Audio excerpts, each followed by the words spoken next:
2009 সালে রোনালদোর রিয়াল মাদ্রিদে যোগ দেওয়া ছিল এক যুগান্তকারী ঘটনা। 15 বছর পর সেই জায়গায় এসেছেন কিলিয়ান এমবাপ্পে, আর অভিষেক মৌসুমেই লিখেছেন রোমাঞ্চকর এক গল্প।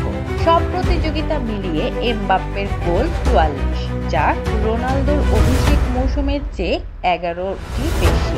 7টি ভিন্ন প্রতিযোগিতায় গোল করে তিনি গড়েছেন ক্লাব ইতিহাসে এক নতুন রেকর্ড।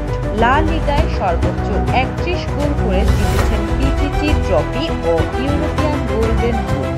রিয়ালের ইতিহাসে চতুর্থ খেলোয়াড় হিসেবে অভিষেক মৌসুমেই এই কীর্তি।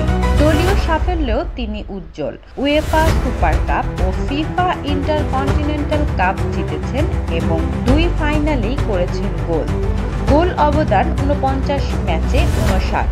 দলের সর্বোচ্চ গোলদাতা এমবাপ্পে যেন রোনালদোর পদাঙ্ক অনুসরণ করছেন, এমনকি কিছু ক্ষেত্রে এগিয়েও গেছেন। রিয়াল ভক্তদের আশা এই সূচনা এমবাপ্পের সঙ্গে আরেকটা সোনালী যুগের ইঙ্গিতই দিচ্ছে।